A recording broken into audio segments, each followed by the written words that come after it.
Hey everyone, welcome back. WTO we will discuss today. So we have discussed so far basic meaning only in WTO. So in this class we will discuss about the WTO, WTO basic meaning, World Trade Organization's basic function and objectives. We will discuss difference in GATT and WTO. GATT का WTO में क्या role है, we will discuss in detail. So in international marketing, this is a very important concept. So this is important for all the classes like LLB, LLM, candidate doing BCom. So this is important for all of you. So let me explain what is WTO, World Trade Organization. So World Trade Organization, as the name refer, name itself describes the basic meaning of WTO. So it is the trade between the nations. Just simple definition is World Trade Organization is a trade between the nations. So it has been established in 1st of January 1995, which is succeeding to General Agreement of Tariffs and Trade. World Trade Organization जो है 1 जनवरी 1995 को form हुआ, और ये इसके पहले जो चलता था वो general agreements of tariffs and trade GATT 1948 में GATT इस्टेब्लिश हुआ था, और तब से लेके एक 1995 तक GATT के ही रूल्स एंड रेगुलेशंस ट्रेड में फॉलो किए जाते थे. उसके बाद WTO का फॉर्मेशन हुआ. I guess this is very basic और आपको ये क्लियर हो गया होगा. Now will discuss the purpose क्या है WTO का. WTO का पर्पस है एक तरह से फैसिलिटेशन करने का, यानी ये आपको फैसिलिटी देगा ट्रेड के टाइम पे कि निगोशिएशन की, अगर किसी नेशन के बीच में कमोडिटीज़ को एक्सपोर्ट एंड इम्पोर्ट करने के बीच में अगर किसी तरह का उनको प्रेशर फील होता है कि उनके ट्रेड बैरियर्स हैं या टैरिफ्स हैं, कोई कंट्री उन पे अननेसेसरी के टैरिफ्स इम्पोज कर रहा है, तो बेसिकली इसका एक तरह से उनके डिस्प्यूट को रिजॉल्व करने का काम, उनके बीच में कोई एग्रीमेंट है उनको फॉलो कराने की जिम्मेदारी जो है वो पूरी WTO के पास है. अब बेसिकली इसकी रिक्वायरमेंट क्यों पड़ी, इसको हम डिटेल में जानने के लिए हम देखते हैं कि जब वर्ल्ड वार हुआ उसके बाद में क्राइसिस सी आ गई. क्राइसिस सी आई कि जो ट्रेड था, ट्रेड में कई सारी कंट्रीज़ ने तो अपने आप को बहुत ज़्यादा ओपन माइंडेड रखा हुआ था कि वो टैरिफ्स और कम इम्पोज करते थे ताकि इंपोर्ट और एक्सपोर्ट इजी हो सके. बहुत सारे कंट्रीज़ अपना दिमाग चलाते थे, वो क्या करते थे एक्सपोर्ट में तो कोई टैरिफ नहीं लगाते थे, लेकिन जैसे इंपोर्ट होता था तो वो टैरिफ्स इंक्लूड कर देते थे. जो टैरिफ्स में जब इन्होंने इंक्लूड कर दिया तो टैरिफ्स में टैक्सेस बढ़ा दिए उन्होंने. ये मैं डिटेल में कॉन्सेप्ट बता चुका हूँ, अगर किसी ने नहीं समझा है टैरिफ को तो वो मेरे फर्स्ट वीडियो को देख सकता है. यहाँ पर मैंने जो है एक्सप्लेन किया है टैरिफ के बारे में. बेसिक मीनिंग जो ट्रेड बैरियर्स होते हैं उनको हम दो तरह से डिफाइन कर सकते हैं. एक होते हैं टैरिफ बैरियर्स, होते हैं नॉन टैरिफ बैरियर्स. अगर हम सिंपल भाषा में समझें तो टैरिफ बैरियर्स होता है टैक्स.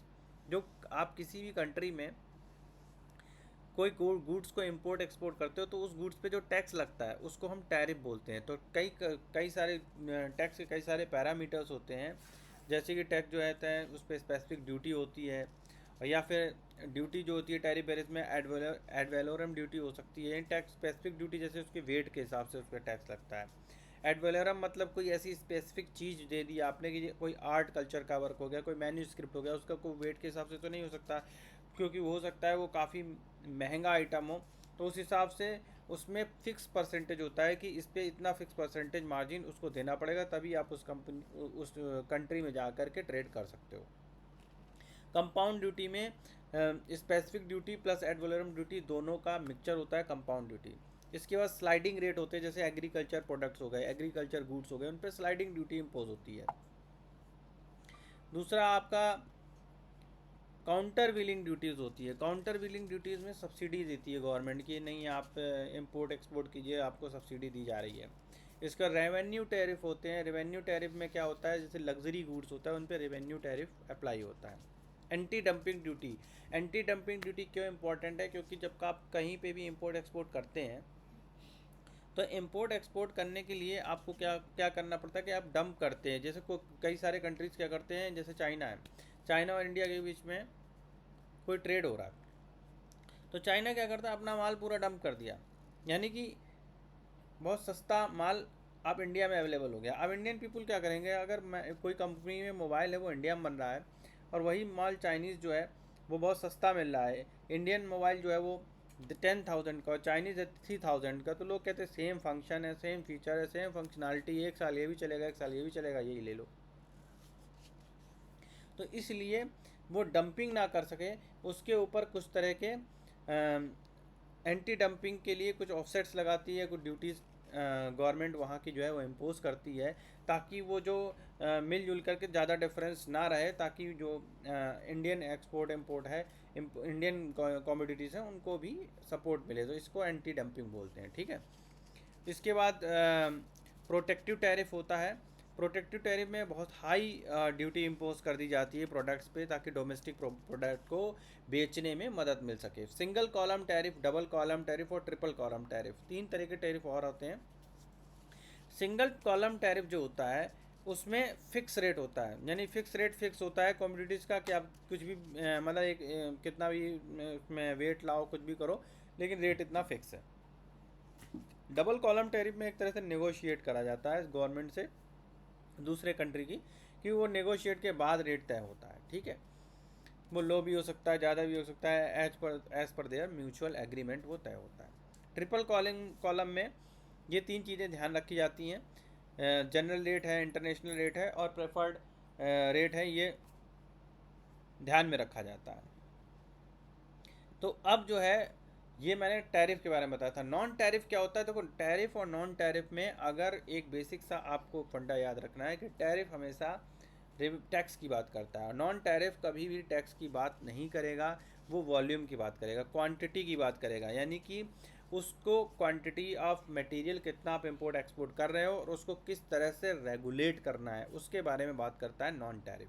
तो क्वांटिटी पे लगाएगा, जैसे जो कंट्रीज़ हैं वो पॉलिसीज़ लगाएंगी, बेस्ट प्रैक्टिसेस फॉलो कर रहे हैं, नहीं फॉलो कर रहे हैं, उस पर टैग लगा है, नहीं लगा आइटम पे प्रॉपरली, ये सब मेज़र होगा नॉन टैरिफ पे।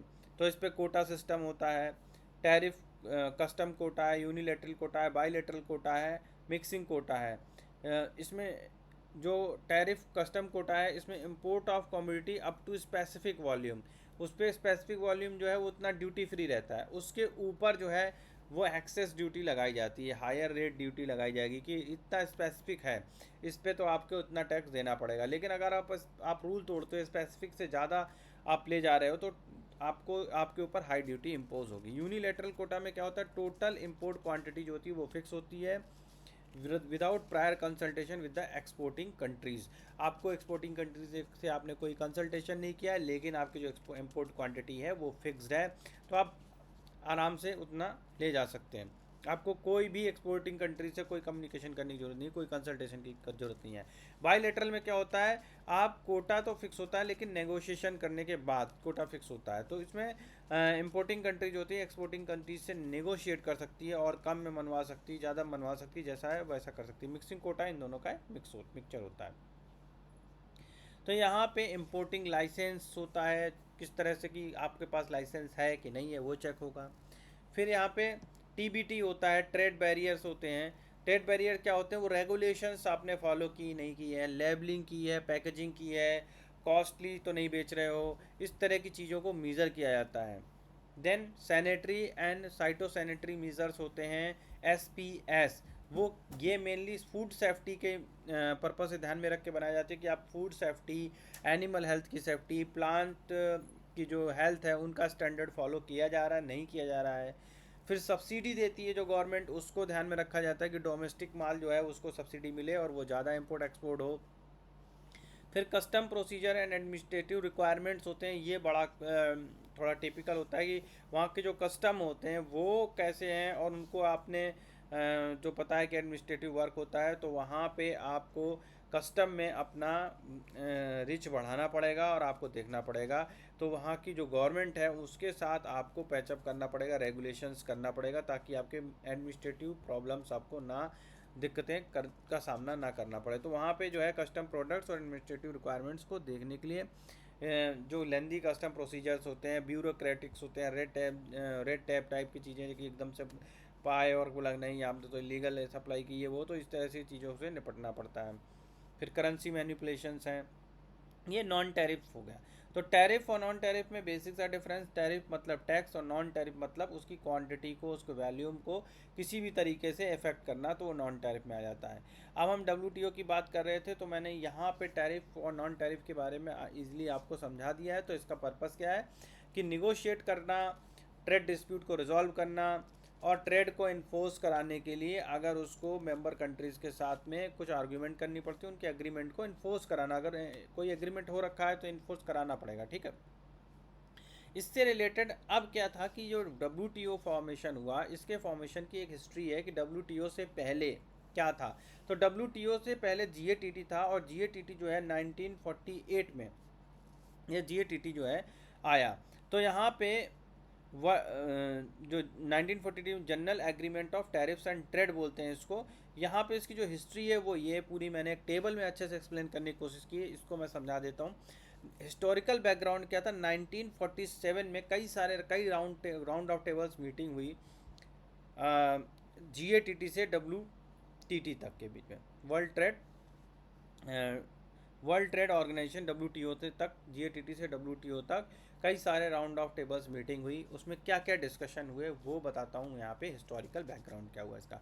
तो 1947 में हुआ ये था कि जब वर्ल्ड वार हुई, इसमें यही चीज़ें सामने आई कि क्राइसिस के हुई, लोगों को बहुत प्रॉब्लम हुई कि अपने अपने एग्रीमेंट इन्फोर्स नहीं हो पा रहे थे। तो इसके लिए जीएटीटी जो है 1948 में फॉर्म हुआ। वो इन रेगुलेशंस को देखेगा कि कोई एक कंट्री दूसरे कंट्री में बिना किसी हिंड्रेंस के इंपोर्ट एक्सपोर्ट कर सके गुड्स का।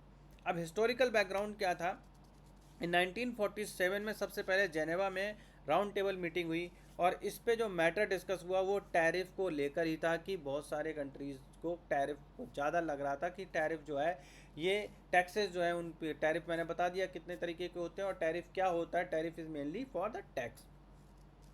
तो टैरिफ को लेकर लोगों को इशू हुआ, और टैरिफ में इसमें 23 कंट्रीज़ ने पार्टिसिपेट किया। 1949 में एनएनसी इसमें भी में हुआ ये मीटिंग एनएनसी में, और इसमें टैरिफ रिडक्शन की ही बात रखी गई, और 13 कंट्रीज़ ने इसमें पार्टिसिपेट किया। देखो इसका सबसे तरीका अच्छा ये है, 1947 के बाद 49-50 लगातार इसमें जेनेवा, एनएनसी ऑन एंड तुरुग्वे। तो यहाँ पे टैरिफ रिडक्शन की बात हुई, और यहाँ पे 23 कंट्रीज़ ने पार्टिसिपेट किया, देन 13 कंट्रीज़ ने, देन 38 कंट्रीज़ ने। अगर आप इनको सम कर देंगे 3 2 5 और 3 8, तो ये 38 आ जाता है, ठीक है। 3 और 8, जो लास्ट वाली डिजिट 8 आएगी और ये वाली डिजिट यहाँ पे 38। तो इस तरह से आप कुछ याद रखने के लिए कर सकते हैं कि जेनेवा में जो हुआ उसमें कंट्रीज़ ने 23 कंट्रीज़ ने पार्टिसिपेट किया, टॉपिक वही था टैरिफ रिडक्शन। एनएनसी में जो हुआ 1947 के बाद 1949 और 1950, एनएनसी एंड तुरुग्वे। तुरुग्वे में जो हुआ वो भी टैरिफ रिडक्शन के बारे में बात हुई, 38 कंट्रीज ने पार्टिसिपेट किया। तो यहाँ पे 1947, 1949, 1950 जेनेवा, एनएनसी एंड तुरुग्वे। टॉपिक था टैरिफ रिडक्शन का, कंट्रीज पार्टिसिपेट 23, 13, 2, 3, 5, 3, 8, 38। इसके बाद 1950 के बाद 1960, 1970, तो एक डिजिट छोड़ के 60 के बाद 50 के बाद आता है 60, 60 के बाद 70। तो अब इसको इस तरह से लर्न करने का तरीका हो सकता है, अपना अपना अलग अलग है, लेकिन फिर भी मैं कहूँगा कि आप इसको इस तरह से कर सकें। 1956 में जेनेवा में हुआ, 1960 में भी जेनेवा हुआ, 1964 में भी जेनेवा में हुआ। तो ये तीनों जेनेवा जेनेवा जेनेवा, 56, 60, 64, 4 का डिफरेंस है तीनों में, ठीक है। तो 56, 60, 64, और यहाँ पे 26, 26 ये दोनों कंट्रीज पार्टिसिपेट किया, और इसी को डिजिट को उल्टा कर दो तो 62 आ गया। तो यहाँ तक याद करने में कोई प्रॉब्लम नहीं होनी चाहिए, ठीक है। 1947 Geneva tariff reduction, 23 countries participated. 1949 Annecy tariff reduction, 13 country participated. 1950 Torquay tariff reduction, 38 countries participated. कैसे, 2 + 3 + 3 is 8 and this 3. Now 1956 plus 4 1960 plus 4 1964. Place is Geneva, topic is tariff reduction and country participated 26 26, और इसको उल्टा कर दो 62, ठीक है। इसमें tariff reduction, last वाले में टैरिफ रिडक्शन था और एंटी डंपिंग था, आपको मैंने एंटी डंपिंग भी समझा दिया है, ठीक है। 1973 में टोक्यो में हुआ और इसमें टैरिफ और नॉन टैरिफ दोनों की बात की गई, 102 कंट्रीज ने पार्टिसिपेट किया। फिर 1986 इसका लास्ट था, जो कि तुम्हारा उरुग्वे में हुआ, और उरुग्वे राउंड इसका लास्ट राउंड था। In this Uruguay round it was held that in Uruguay 1986, and it was the last round of GATT, and it was concerned because at the end of this round it was decided by the participating countries to replace the GATT by WTO on 1st January 1995। तो ये यहाँ पे historical background हो गया। अब next हम पढ़ेंगे की functions and features of WTO। तो we will discuss this in next lecture. So thank you for watching us. Kindly like, subscribe and share this.